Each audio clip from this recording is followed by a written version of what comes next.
Om Sai Ram, Chapter 21, Shri Sai Nathaya Namaha, Stories of V.H. Thakur, Anantrao, Patankar, and Pandharpur Pleader. In this chapter, Hemad Pant relates the stories of Vinayak, Harishchandra, Thakur, B.A. Anantrao, Patankar of Pune, and Pleader from Pandharpur. All these stories are very interesting, which, if very carefully read and grasped, will lead the readers onto the spiritual path. Preliminary. It is a general rule that it is our good luck in the form of accumulation of merits in past births that enables us to seek the company of saints and profit thereby. An illustration of this rule, Hemad Pant gives his own instance. He was a resident magistrate of Bandra, a suburb of Bombay, for many years. A famous Mohammedan saint named Pir Maulana was living there, and many Hindus, Parsis, and many others who followed different religions used to go to him and take his darshan. His Mujawar, priest by name Inas, pressed Hemad Pant many times, night and day, for going to see him, but for some reason or other he was not able to see him. After many years, his turn came and he was called to Shirdi, where he was permanently enlisted in Sai Baba's Darbar. Unfortunate fellows do not get this contact of the saints. It is only the fortunate ones that get it. Institution of saints. There have been institutions of saints in this world. From time immemorial, various saints appear, incarnate themselves in various places to carry out the missions allotted to them. But though they work in different places, they are, as it were, one. They work in unison under the common authority of the Almighty Lord, and know full well what each of them is doing in his place, and supplement his work where necessary. An instance illustrating this is given below. Mr. Thakur.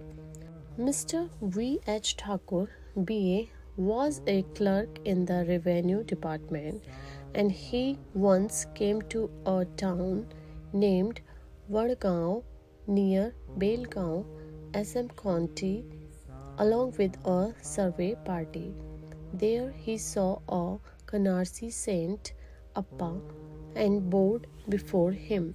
The saint was explaining a portion from the book Vichar Sagar of Nischaldas, a standard work on Vedanta, to the audience. When Thakur was taking his leave to go, he said to him, "You should study this book, and if you do so, your desires will be fulfilled. And when you go to the north in the discharge of your duties in future, you will come across a great saint by your good luck, and then he will show you the future path and give rest to your mind and make you happy." Then he was transferred to Junnar, where he had to go by crossing Nahane Ghat. This ghat was very steep and impassable, and no other conveyance than a buffalo was of use in crossing it. So he had to take a buffalo ride through the ghat, which inconvenienced and pained him much. Thereafter, he was transferred to Kalyan on higher post, and there he became acquainted with Nana Sahib Chandurkar. He heard much about Sai Baba from him and wished to see him. Next day, Nana Sahib had to go to Shirdi and he asked Thakur to accompany him. He could not do as he had to attend the Thana civil court for a civil case. So Nana Sahib went alone. Thakur went to Thana, but there the case was postponed. Then he repented for not accompanying Nana Sahib. Still, he left for Shirdi. When he went there, he found that Nana Sahib had left the place the previous day.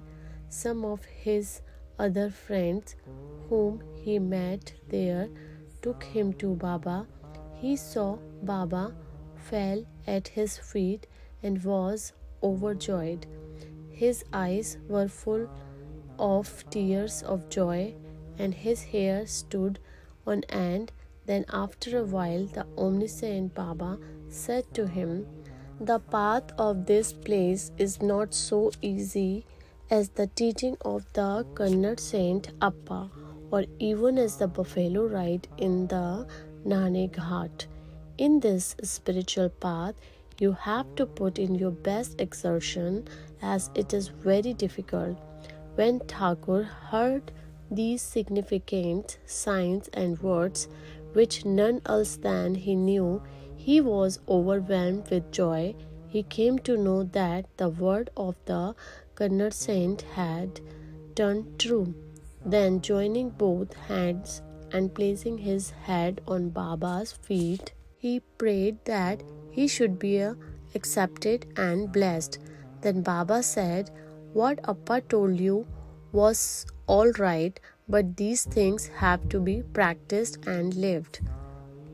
Mere reading won't do. You have to think and carry out what you read. Otherwise, it is of no use. Mere book learning without the grace of the Guru and self-realization is of no avail."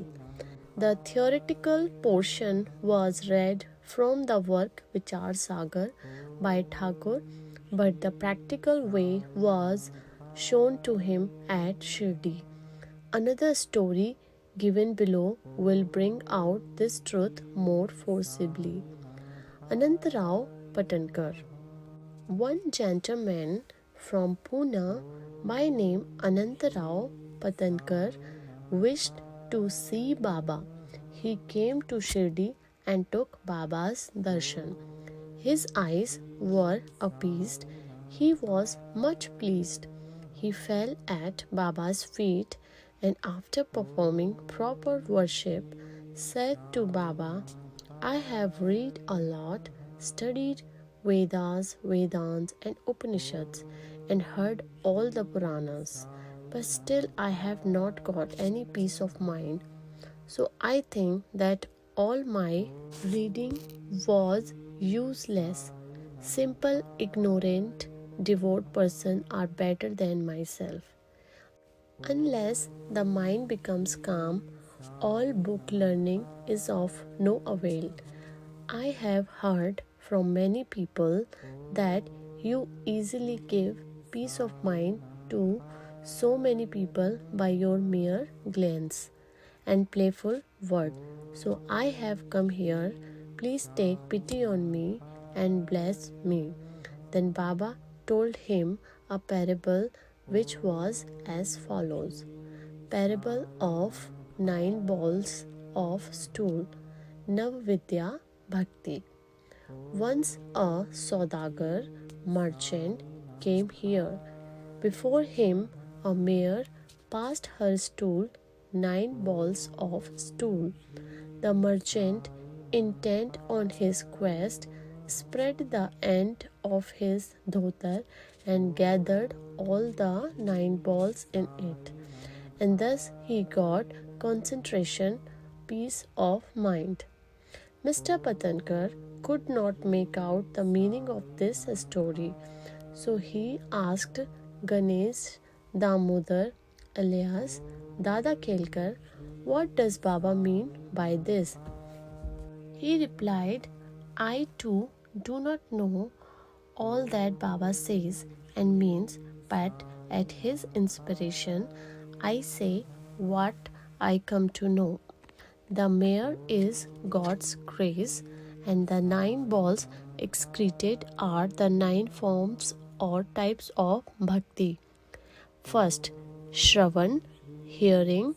Second, Kirtan, that is praying. Third, Smran, remembering.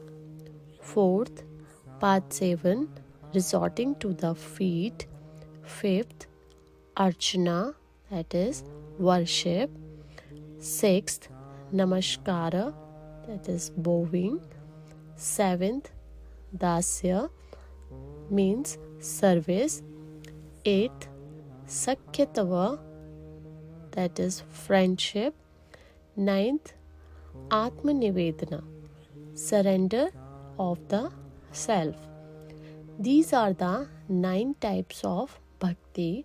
If any of these is faithfully followed, Lord Hari will be pleased and manifest himself in the home of the devotee. All the sadhanas, that is jap, vocal worship, tap, penance, yoga practice and studying the scriptures and expounding them are quite useless unless they are accompanied by bhakti, that is devotion. Knowledge of the Vedas or fame is a great journey, and mere formal bhajan worship are of no avail. What is wanted is loving devotion. Consider yourself as the merchant or seeker after the truth, and be anxious and eager like him to collect or cultivate the 9 types of devotion. Then you will attain stability and peace of mind. Next day, when Patankar went to Baba for salutation, he was asked whether he collected the 9 balls of stool. Then he said that being a poor fellow should first be graced by Baba, and then they will be easily collected. Then Baba blessed and comforted him, saying that he would attain peace and welfare. After hearing this, Patankar became overjoyed and happy. The Pandharpur Pleader.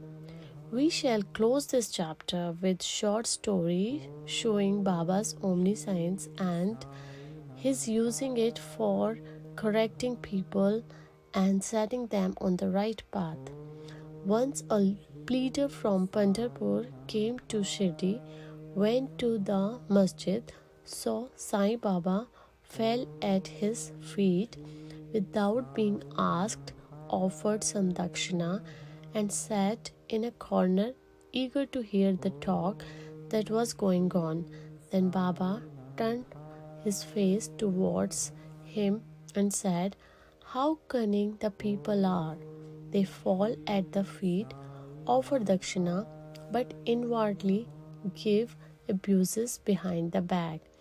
Is not this wonderful?" This cap remark fitted the pleader, and he had to take it. None understood the remark. The pleader grasped but kept silent.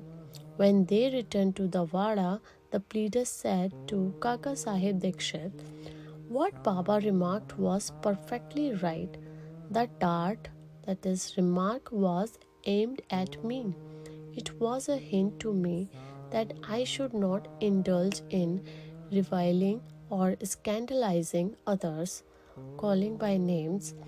When the sub-judge or munsif of Pandharpur, Mr. Mulkar, came and stayed here for the improvement of his health, a discussion about this matter was going on in the bar room at Pandharpur, as it ever happens in many bar room.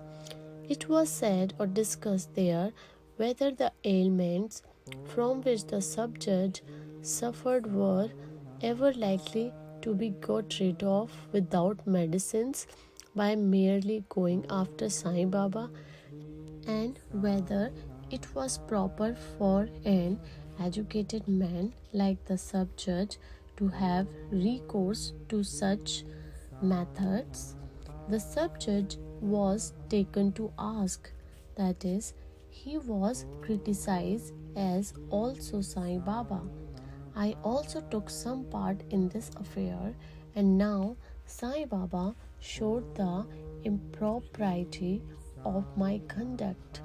This is not a rebuke to me, but a favor and advice that I should not indulge in any scandal or slander of others, and not interfere unnecessarily in others' affairs.